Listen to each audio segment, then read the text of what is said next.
Now, breaking news from WRAL. Coverage you can count on.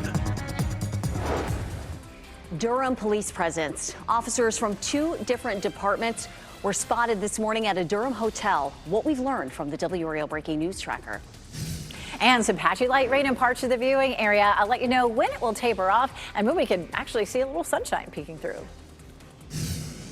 Search for the shooter. The person responsible for the killing of conservative commentator Charlie Kirk is on the run. New developments in the investigation as people pay tribute to Kirk. And remembering 9/11. This is a live look from New York City this morning at the memorial. The tributes planned today, 24 years after the attacks. It is 6 o'clock, and today we mark another 9/11, a day of remembrance and reflection. We're also tracking the newest developments and reaction in the murder of conservative activist Charlie Kirk. A lot to tell you about. Thank you for joining us. I'm Renee Chu. I'm Chris Loving. We're going to dive into that here in just a moment. But first, we do want to begin your morning with your weather forecast because we've seen some rain out there, Elizabeth. I saw it coming down as I was coming to the station, and it hasn't let up, not just yet. Yeah, we have some patchy showers out there that we're dealing with. Everybody's waking up to cloud cover, but we'll zoom in here. The southern part of Wake County, parts of Johnston County, Wilson County, even Edgecombe County, seeing some showers right now. This is all moving to the south-southwest, so we may see this moving on into some of our southern counties. Harnett County, you could see that, as well as Wayne County here, potentially in the next hour to hour and a half. 30% chance this morning. We did have a band of rain come through right over Raleigh a little while ago, and so the streets are damp out there. Once we get into the afternoon, our chance for rain diminishes, and we may see a little bit of sunshine. We take a live look at downtown Raleigh right now from our Jimmy V camera, and you can see that Fayetteville Street is wet this morning. Our temperatures are in the mid-60s. This afternoon, if we see a few breaks in the clouds, temperatures could climb into the low 80s. We'll talk about who could stay cloudy all day. Coming up, Ken. All right, Elizabeth, happening now in the WRAL Traffic Center because of the wet road conditions out there. We do have the WRAL Storm Tracker driving around for us this morning. Right now we have photographer Michael Joyner giving us a look at what's happening there in Durham. They're on Highway 54 there in Durham. You can see the rain has definitely tapered off in the Durham area, but that's not the case throughout the Triangle areas Elizabeth just mentioned. But get back here in the WRAL Traffic Center, we do have a crash being reported on I-40 westbound just past the Cary Harrison exit. Right now, we're not seeing any delays in that area. Likely that crash is probably off to the shoulder of the road. I'll keep an eye on it and let you know if you're going to see any slowdowns in that area. But really and truly, all the major routes coming into Raleigh this morning, delay-free for the most part. Just a 1-minute delay if you're coming in from the Wake Forest area. You're getting ready to head into the car. Tune us in on the radio, 101.5 HD3. We do want to go back to that breaking news story we have been following this morning. A police presence outside a Durham hotel this morning. The WRAL Breaking News Tracker saw officers from Durham and Mebane outside the Red Roof Inn on North Point Drive. A minivan was towed from the scene in the last half hour or so, and we have calls out to Durham and Mebane police trying to ask them what specifically happened here and what was the motive in it. This morning, new reaction to the killing of conservative activist Charlie Kirk. At the Free Expression Tunnel on NC State's campus, you can see "Rest in Peace, Charlie" and other messages painted. The NC State chapter of Turning Point USA plans to hold a vigil on campus tonight. Mourners gathered last night at the Utah State Capitol in Salt Lake City. Many of them carried American flags and sang the national anthem. There were also large vigils in several other states, including Arizona and California. In New York, the Yankees held a moment of silence before last night's game. And Renee, right now, police in Utah are searching for the person who shot and killed Kirk. Investigators said 2 people were taken into custody after that shooting, but they were later released. Kirk was shot while speaking to a large crowd at Utah Valley University, and witnesses say they heard a single gunshot followed by panic and a quick evacuation. Utah's governor is calling the shooting a political assassination, and Kirk was one of the founding members of the organization Turning Point USA. He was a well-known supporter of President Donald Trump. And happening now in the WRAL Live Center, we're hearing from Vice President J.D. Vance for the first time since Charlie Kirk's death. And this tribute here on X, it's a very extensive tribute. He talks about how they first met in 2017 over a social media DM, and then their friendship just blossomed from there. But if we scroll all the way down, we see at the end here, he says that you have ran a good race, my friend. We've got it from here. So we'll be sure to keep you updated on any of the other tributes that are pouring in from across the nation, including those tributes that are here in the Triangle. Yeah, many of those on social media. We know you'll keep following that for us, Kelsey. Thank you. We have reached out to students and former law enforcement leaders in the Triangle, including a USC student who debated Kirk. Hadi Rahim debated Kirk during an appearance at Chapel Hill last year.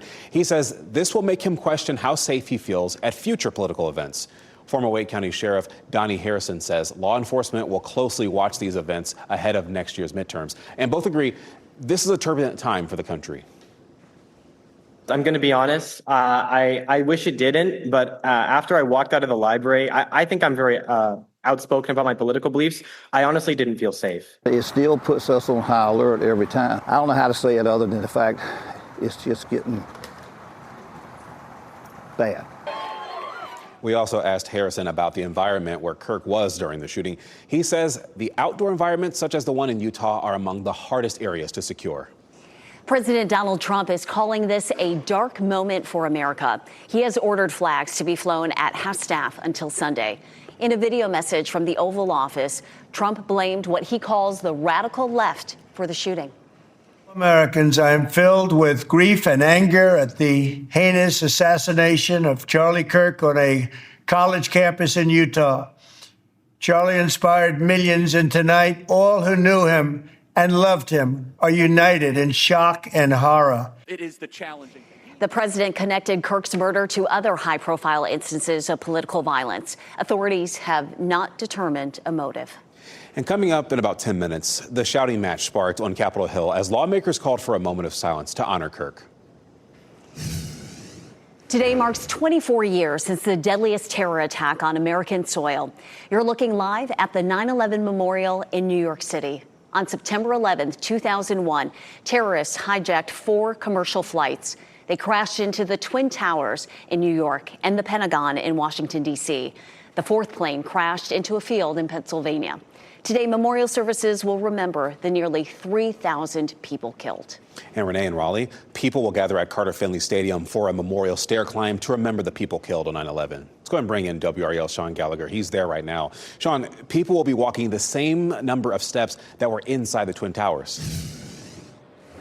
Yeah, that's right, Chris. A heavy way to remember and pay tribute to the lives lost that day. The NC State ROTC is putting on this event for the 3rd year in a row, where they will be here at Carter Finley right here behind me to climb those steps later this morning. Now, it'll be a somber tribute to the first responders who paid the ultimate sacrifice that Tuesday morning in New York City 24 years ago. Each step a reminder of the sacrifice hundreds of first responders made that day. Nearly 350 firefighters and more than 70 officers died on September 11th, and even more have died since from illnesses attributed to the exposure to toxic dust and debris they inhaled on Ground Zero. On the darkest day in our nation's history, today's memorial stair climb is a chance for participants to put themselves in the shoes of those heroes. And you'll see a number of people dressed in full firefighter turnout gear for the walk, a way for them to feel the true weight of those who selflessly climbed flight after flight that day in New York City. Now, it's one of several tributes you'll see across the area today, including over in Chapel Hill, where they will do a very similar climb at Keenan Memorial Stadium. They say they will be climbing some 2,071 steps. That's meant to symbolize the 110 flights those firefighters ascended that day at the World Trade Center 24 years ago. In Raleigh, Sean Gallagher, WRAL News. And just so you know, there are many 9/11 ceremonies happening in our area today, including at Fort Bragg. The service will start at 8:30 on the main post parade field, and a wreath-laying ceremony will be at Eternal Flame. That's a monument built to honor the people killed on 9/11. And we'll live stream that ceremony on WRAL.com starting at 8:30. And in Clayton, the fire department will be hosting its own remembrance. Local first responders will read out first-hand accounts from 9/11 as part of the ceremony. It starts at 9 a.m. at the Clayton Fire Department on West Horn Street. A full list of 9/11 ceremonies happening today in our area can be found on WRAL.com. And New York City will hold its 9/11 memorial ceremony this morning as well. The first moment of silence will be at 8:46, marking the time American Airlines Flight 11 hit the North Tower. We will carry that service live on WRAL and WRAL.com. 2 high school students in Colorado are in the hospital because they were shot. This happened at Evergreen High School, about 28 miles from Denver. Police say the shooter turned the gun on themselves after shooting the 2 students. The shooter later died at the hospital, and police confirmed that person was also a student. Authorities say the shooting happened on school grounds outside the building, and this is the 47th shooting at a school in the U.S. so far this year. Today, Republican state lawmakers plan to discuss action following the deadly Charlotte train stabbing. Senate Leader Phil Berger and House Speaker Destin Hall will hold a joint news conference at noon at the state legislative building. 23-year-old Irina Zaruska was killed on August 22nd. DeCarlos Brown has been charged in her death. The incident has stoked intense political debate over public safety. Berger wants to shut down a racial justice task force whose policies, he says, endanger North Carolinians. Hall has attacked Democratic local officials and wants to examine Charlotte's budget and the local justice system, which he blames for the incident. Democrats have criticized Republicans for not passing a budget with more funding for public safety. Your time is 6:10. Capitol Hill divide, a shouting match in the House chambers during a moment of silence for Charlie Kirk. Anger boiling over after the conservative commentator's death. And the fight for funding, the impasse between Governor Josh Stein and the federal government over help for Helene survivors. And we do have some patchy rain as some folks are heading out the door. Southern Wake County and over around Johnston County is where we've seen most of it this morning, but it's not over. I'll let you know if you'll see some of this rain coming up. And we do have a look at your winning Powerball numbers: 2, 24, 45, 53, 64. The Powerball number is 5 and the multiplier is 2. As you get into your car, tune to WRAL News Plus on your radio. In Raleigh on 99.3 FM. In Durham, 96.5 FM. And everywhere on 101.5 HD3.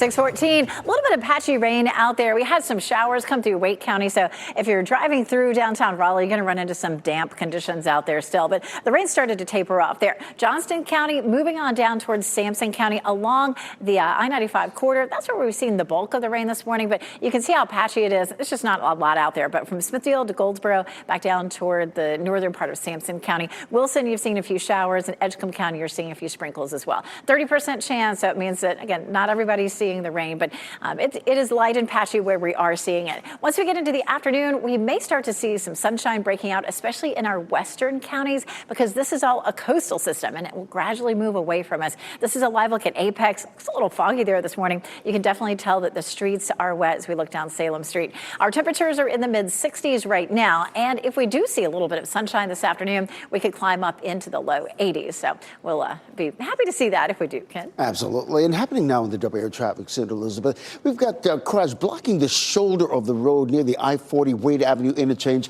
There's a traffic from Wade Avenue. There's a traffic from I-40 westbound going through. You can see it's not causing any delays whatsoever since it's off on the shoulder of the road. We're working to figure out exactly what happened here because we're seeing a crash off in the brush.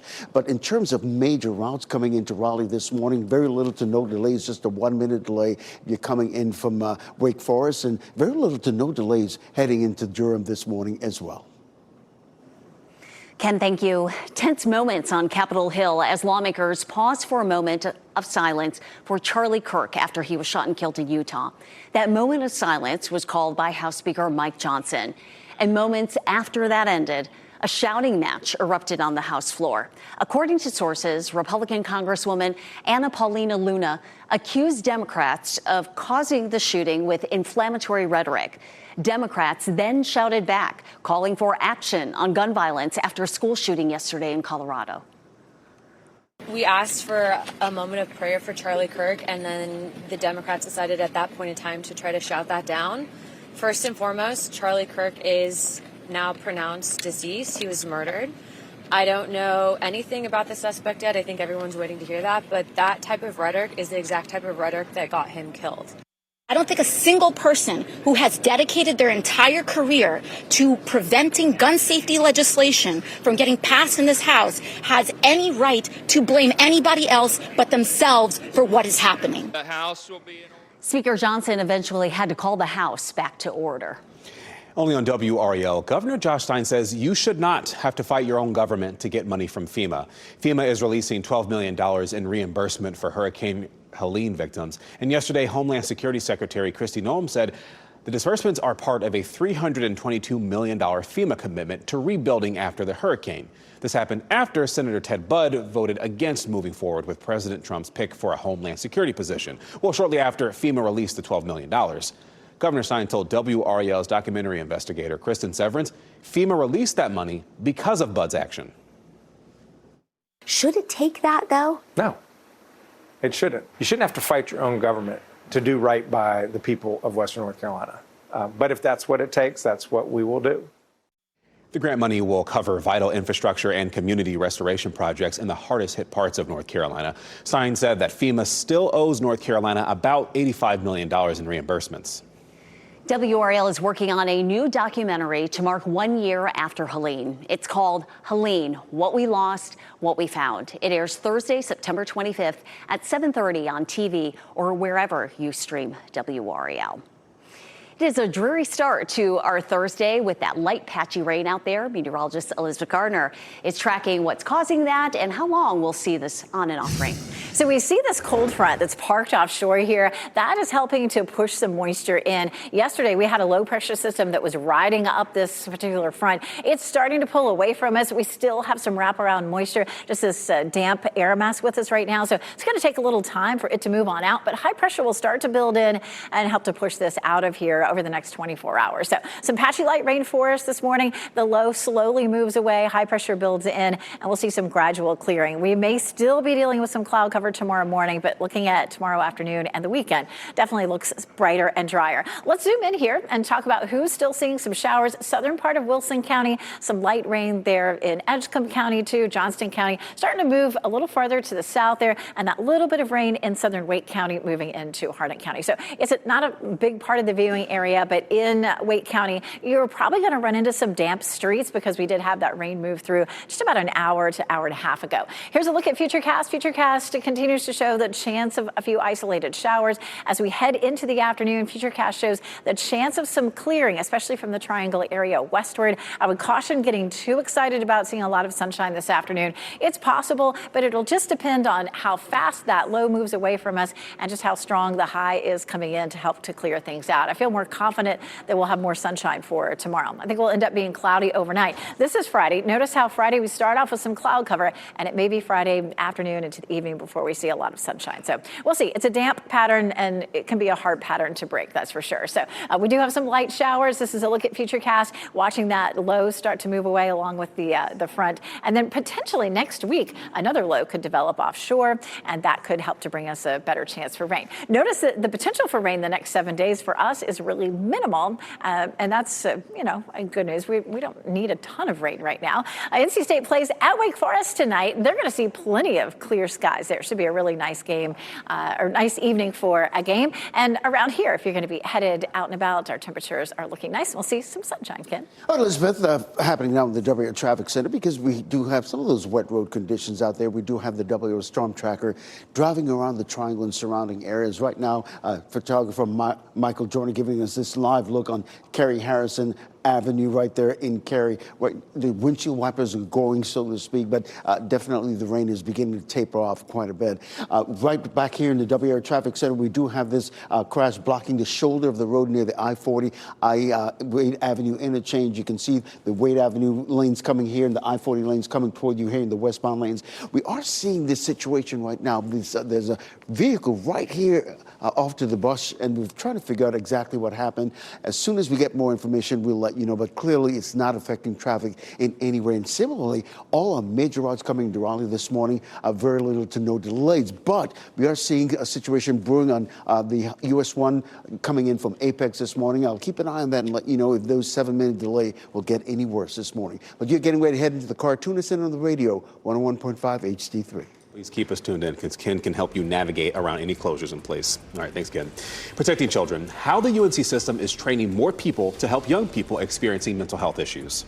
Contractor complaint. A couple battling life-threatening illnesses tells 5 on Your Side a contractor took their money and never finished their project. How you can keep this from happening to you. If you ever see breaking news, have a story tip, or take video or pictures of severe weather where you are, please report it to us by going to WRAL.com/report it. You can send your video, your pictures, and tip off our news team.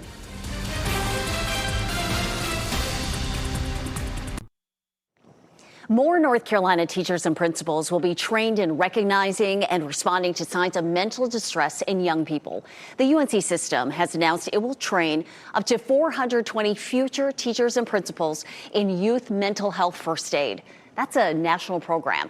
Trainees learn to spot warning signs, communicate their concerns, and help people get help. Susie Baker with the UNC system says it's similar to how we typically think of first aid, but without the bandages. You know, say somebody comes to you and tells you that they've got a terrible toothache. Are you going to get in there with your drill and your, filling material and fix it yourself? No, you're not. You're going to say, my gosh, well, how long has that been going on for? The UNC system is concerned about rising anxiety and depression among young people and their declining social connections. It means they don't have close friends to confide in or who would notice their struggles, and that makes them more likely to confide in a teacher. This What's Trending report, sponsored by Rug & Home. Two film stars reuniting and a tribute to the late David Bowie. Yeah, we have Ken Smith this morning now with What's Trending. Hey, Ken. Yeah, Chris and Renee. Now, longtime friends Ben Affleck and Matt Damon reuniting on the big screen. The Oscar-winning duo are playing Miami cops in The Rip. It's a new crime thriller set to hit Netflix in January. And the actors, of course, won the Oscar for Best Screenplay for Good Will Hunting when they first teamed up in 1998. And it'll be good to see them back on the screen again. We know they have great chemistry. For sure. Hey, how about this? A museum in London paying tribute to music icon David Bowie. The Victoria and Albert Museum opening its Bowie archive. It includes 90,000 items acquired from the pop star's estate. Yeah, and he died, as you recall, back in 2016. But there are these handwritten notes and some of his iconic costumes. A sad day when he died, but you see all these images, and this is a way that people can still remember him through these cool artifacts. Yeah, absolutely. Ken, thank you. Much more news to come at 6:30. Elizabeth. A little bit of light patchy rain, especially from the Triangle area eastward. I'll let you know if you'll run into it on your morning commute.